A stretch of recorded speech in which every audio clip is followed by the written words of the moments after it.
Us now is Kurt Bardella, former House Oversight Committee spokesperson for Republicans. He is also the publisher of the Watchdog Report on Substack and co-host of the Party Lines podcast. Welcome, Kurt. Hey, Kurt, thanks for having me. Welcome to the table. Nice to have you here. So, I just want to know, how did all these Republicans get on the show today? I skipped the 3 p.m. call for one day, and now we got all these Republicans in the corner. Let the record show, unlike my friend here, I'm a Democrat. I left the party. He left the party, but he's still, we got strings, and, you know, they don't call me the chairman for nothing. If he were still the chairman, I'd probably still be a Republican. So, here's the deal. How stupid is this? That you go on national television and sit down and brag about getting a $24 million contract with the government that your daddy runs and not think that somebody is going to have something to say about it. I want you to imagine what the Republican reaction would have been had Hunter Biden gone on MSNOW. I'm just going to pause you, listen to Fox News, and then keep talking. Play the Fox News clip. Understand, prior to Joe Biden becoming the president, there was no market for Hunter Biden, okay? He wasn't a known commodity in the art world. There was no demand for this. So it looks a little ridiculous that they might be peddling a little influence here. His main source of income were his paintings, which we were selling for up to $500,000 a piece. Who was going to pay him $500,000 for a painting if his father wasn't president? Given the history of selling the Biden name for access for meetings or access to the former vice president when he was not in the Oval Office, there are big questions here about what the motivation is behind the buyers of this, as you would say, crap art.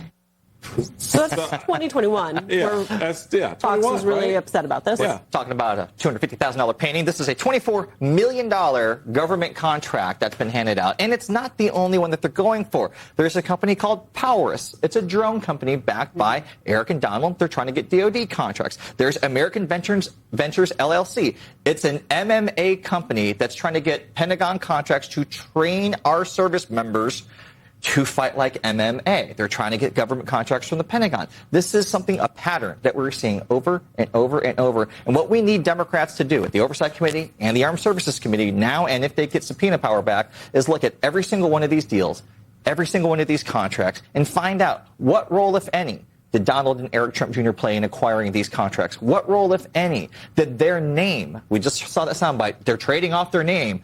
What role did that play? Did the person who greenlit that contract know this is a Trump-backed company? Did that play any decision-making in why this happened? It's the Republicans used to say, back when I was at the Oversight Committee, when Darrell Issa was chairman, the American people have a right to know what is being done with their taxpayer dollars and that it is being spent wisely without any corrupt waste management or abuse. I will just, before I hand it over to Simone, that's why I see it slightly differently than the way you framed it, which is not a how dumb are you to say this out loud on television. I think this is part of their strategy, that it doesn't look like grift and corruption if you do it out in public and you acknowledge it out in public. That's true, but it's still Eric. So. It is Eric, but I think that this plays into a conversation we were having in the break about the president's capacity as well. He is doing all of these things. The administration and also people connected to the president, like his children, are doing these things out in the open. And so it's like, it's not corrupt. We're telling you about it. It's how can it be corrupt? We're doing it in front of you. And it is challenging us all to really confront the truth here. Yep. Like it is still corruption if we can see it. Corruption does not only exist in the dark, we can also see corruption in the light. Well, they also think that they're going to do so much that a year from now, we're not going to remember this particular round of potential corruption. That we're not going to remember that there were all these companies and all these contracts. A year from now, we're not going to be talking about Kristi Noem's $200 million ad campaign and how that came to be. They think that they're going to do so much of it. Democrats particularly will not be able to keep track of it, and then they will thereby get away with it. It's not that they think that no one will notice either. It's that they don't care. They think that they're above the law. They think that they will be able to get away with it because their lived experience to this point has been they have gotten away with it. They are doing it, and who's going to stop them? Well, and I think there's the president, there's his family, and then there's this headline this week that we all saw about the soldier who was involved in the Maduro raid, was charged with betting on the operation. Let me read you just a little bit of that reporting. Gannon Van Dyke bet a total of approximately $33,034 in the Maduro operation on the prediction market platform Polymarket, federal authorities said. He ultimately made more than $409,000 as a result of the bets placed on the U.S. operation, an unsealed indictment alleges.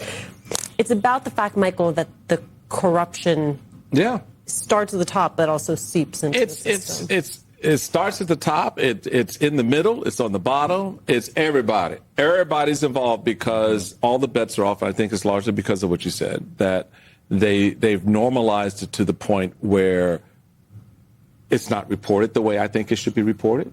It's not absorbed by the American people the way I think it should be absorbed, which tells me that House and Senate Democrats will have a tall order in front of them come January of 2027. I said to Robert Garcia, Congressman, this past week, dude, bring the keep those receipts, because you're going to need to collect on all of this for that accountability. Well, and it's the old adage, you promote what you permit.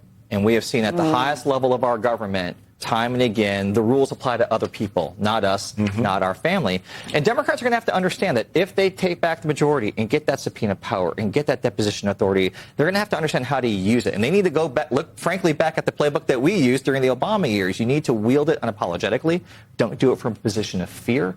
And make sure that leadership gives you the resources. They need to double the size of their staff. They need to double size of their budget. They need to treat this like it is a law firm. It is Oversight LLC. We have had a lawless, no oversight, no accountability, no checks and balances for going on 4 years.